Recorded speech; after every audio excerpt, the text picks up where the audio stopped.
আজকে আপনারা জানেন যে অনেক প্ররোচনা দেওয়া হয়েছিল একটা অরাজক ব্যবস্থা তৈরি করবার জন্য।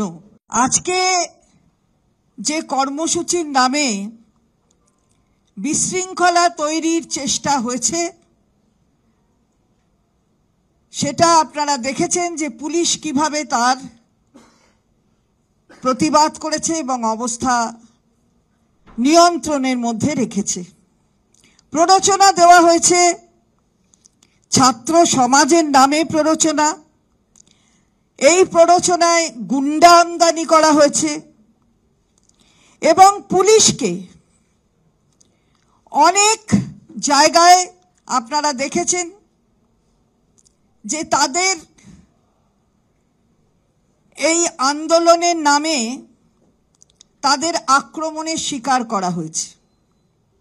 চণ্ডীতলা আইসি থেকে শুরু করে বহু পুলিশ অফিসার তাদের ইট ছুঁড়ে কোথাও লাঠি মেরে তাদের আঘাতপ্রাপ্ত করা হয়েছে, কিন্তু পুলিশ তার ধৈর্য হারায়নি।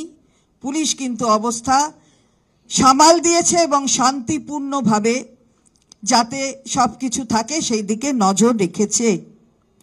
ওদের অবশ্য একটা চাহিদা ছিল জীবন্ত লাশ, একটা লাশ চাই, একটা বডি চাই। সেই বডিটা আজকে হলো না, কারণ পুলিশ কখনোই ওদের প্ররোচনায় পা দেয়নি এবং ভবিষ্যতেও দেবে না। তাহলে কি করতে হবে?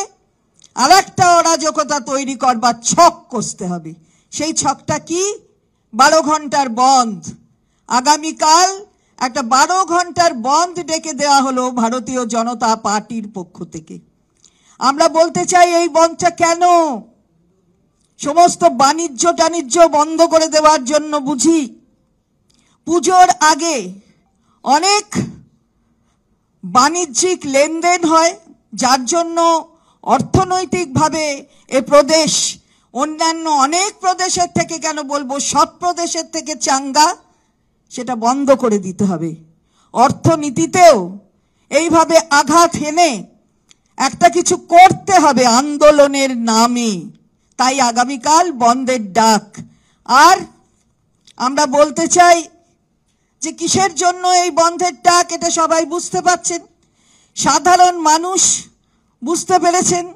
সাধারণ মানুষ জানেন যে আজকে যে আন্দোলনের ডাক দেওয়া হয়েছিল তাতে সাধারণ মানুষের যোগদান ছিল না, কারণ সাধারণ মানুষ বুঝেছেন এর পেছনে রাজনৈতিক চক্রান্ত কি ছিল।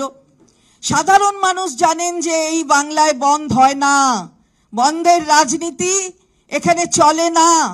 জবের থেকে মাননীয় মুখ্যমন্ত্রী এখানে এই বাংলায় প্রশাসকের মুখ্য ভূমিকায় আছেন, এই বন্ধ রাজনীতিটা কিন্তু বন্ধ হয়ে গেছে। তাহলে বন্ধটা আবার চালাতে হবে, এটা বুঝি ভেবেছেন তারা। আমরা বলতে চাই যে মহারাষ্ট্রে দেখেছেন, সেখানেও রাজত্ব করছে কারা সেটাও জানেন, ভারতীয় জনতা পার্টি। আর বন্ধ ডেকেছিল যারা বিরুদ্ধে, কিন্তু হাইকোর্টের অর্ডার এবং অন্য সমস্ত কিছু বিচার করে সেই বন্ধ কিন্তু তারা উইথড্র করেছে। অর্থাৎ তারা দেখিয়ে দিয়েছে যে কি করা উচিত এই ক্ষেত্রে। আমরাও বলবো যে এই বন্ধ প্ররোচনামূলক বন্ধ, অভিসন্ধি রয়েছে এর পেছনে।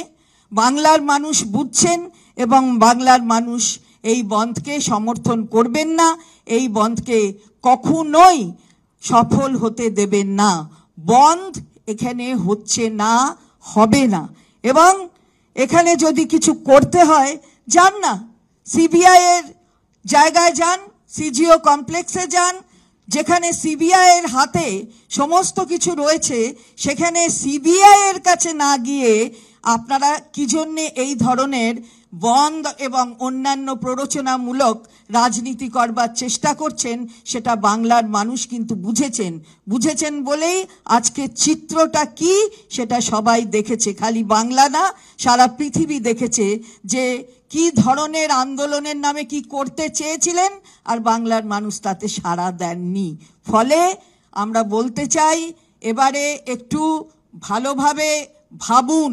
রাজনীতি করে বাংলাকে অশান্ত করা যাবে না। আপনারা প্ররোচনা দিলেই বাংলার মানুষ তাতে পা দেবেন না। আর আমরা রেল কর্তৃপক্ষকে, আমরা তাদেরকেও বলছি যে কালকে কিন্তু রেল বন্ধ করবেন না। কালকে আমাদের একটি কর্মসূচি আছে, আমার পাশে মাননীয় মন্ত্রী ব্রাত্য বসু আছেন, আপনাদের কাছে বলবেন কালকে কিন্তু আরেকটি কর্মসূচি আছে, রেল বন্ধ হবে না। আমরা রেল বন্ধ হতে যাতে না হয় তার জন্য বলছি, রেল বন্ধ হবে না।